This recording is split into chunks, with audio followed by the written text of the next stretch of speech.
లేకురా, వాడు ఈ రోజు కూడా రూమ్ లో లేడు. ఇప్పుడు ఎక్కడ వెతుకుతాంరా? వాడు ఎక్కడైనా ఉండని వెతికి తీసుకొచ్చే బాధ్యత మంది.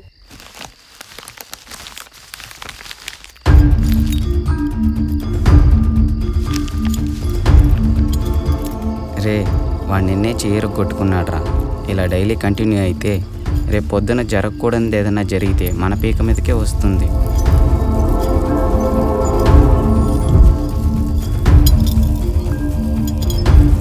వాడు ఎందుకు ఇలా తిరుగుతున్నాడో నాకేం అర్థం కావడం లేదురా. వాడికి ఏమైనా దయ్యం పట్టిందా?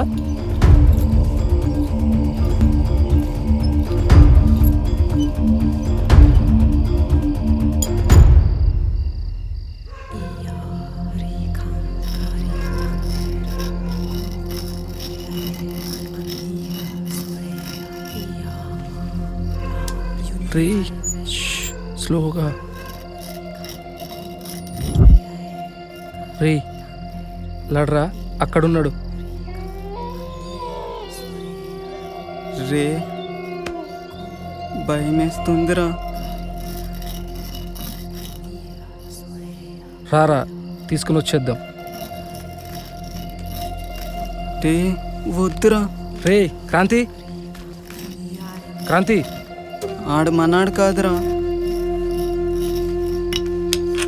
రే క్రాంతి, నేను ఇలా చూస్తుంటే మాకు భయమవుతుందిరా. మీ ఇంట్లో వాళ్ళకి చెప్పేశాము, నువ్వు వెళ్ళిపోరా బాబు, మాకెందుకు ఈ టార్చరు.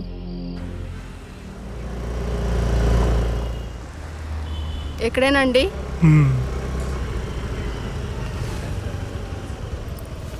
సరే అమ్మా. సరే, జాగ్రత్త.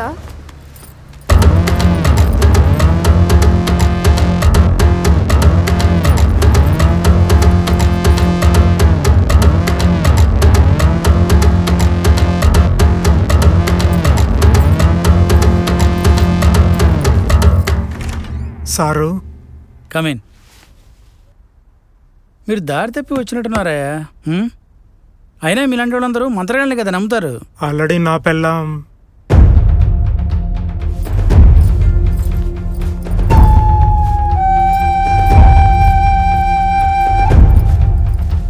అక్కడికి వెళ్ళిందని చెప్తే ఇక్కడ పరిష్కారం దొరకదు.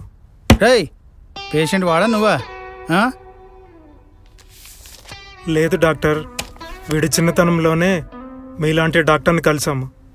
వీడికి ఏదో నీకు నిక్టోఫోబియా ఉందా? అవును డాక్టర్, చీకటి అంటే విపరీతమైన భయం. పడుకునే ముందు కూడా లైట్స్ ఆన్ చేసుకుని పడుకుంటాడు. అలాంటిది ఇప్పుడు గాఢ చీకట్లో కూడా ఒంటరిగా రోడ్డు మీద తిరుగుతున్నాడంట డాక్టర్ గారు. ఇలా ఎప్పటి నుంచి జరుగుతుంది?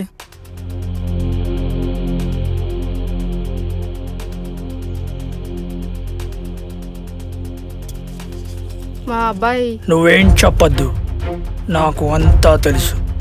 నీ కొడుకు గురించే కదా వచ్చావు. మీ అబ్బాయి చూసుకోకుండా నిమ్మకాయ తొక్కేశాడు. ఆ రాత్రి నుండి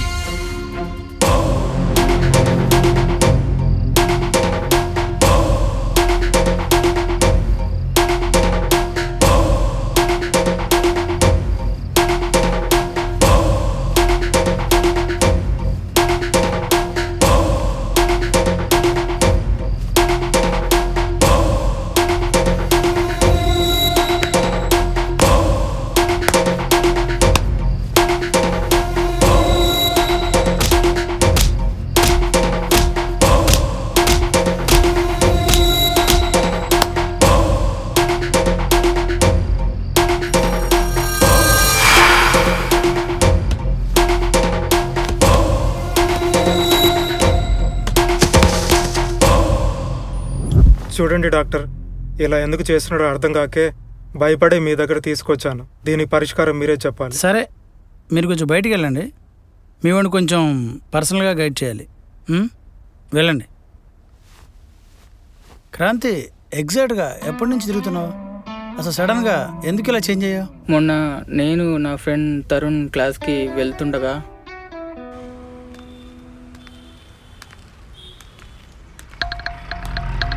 ఓం సాయిరామ్. ఏయ్ ఇవి చేతబడి చేసినవిరా.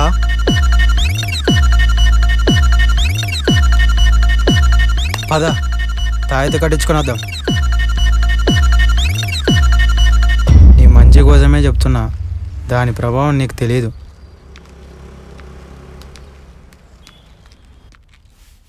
దానివల్ల మా ఊర్లో 3 చనిపోయారు. Okay students, today our topic is kinetic energy and potential energy. నీకు కూడా అలాగే జరుగుతుంది. పిచ్చి పట్టినట్టు తిరుగుతుంటావు.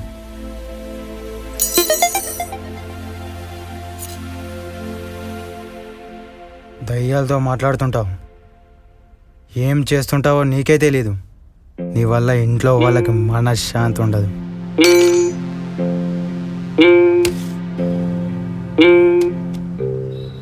నీకు చీకటి అంటే భయం, కానీ నిద్ర ఉండదు, సుఖం ఉండదు. ఒంటరిగా తిరుగుతుంటావు. ఎటు తిరుగుతావో నీకే తెలియదు.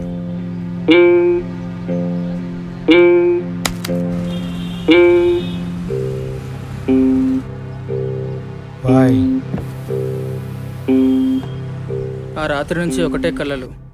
ఒంటరిగా తిరుగుతున్నట్టు, ఏదేదో చేసినట్టు భయంకరమైన కలలు వస్తున్నాయి డాక్టర్. కానీ మా వాళ్ళందరూ నేను నిజంగానే తిరుగుతున్నాను అనుకుంటున్నారు. అది కళ అని ఎంత చెప్పినా వాళ్ళు నమ్మట్లేదు. ఇది కూడా నేను మంచం మీద నుంచి పడ్డాను, మా వాళ్ళందరూ చెట్టు నుంచి పడ్డాను అనుకుంటున్నారు. నాకేం అర్థం కావట్లేదు డాక్టర్. ఓకే కూల్, నీకేం అవ్వలేదు. You are fine. ఫ్రీగా ఉండు. ఎక్కువగా థింక్ చేయకు. పదే పదే మీ ఫ్రెండ్ చెప్పిన దాన్ని తలుచుకోకు.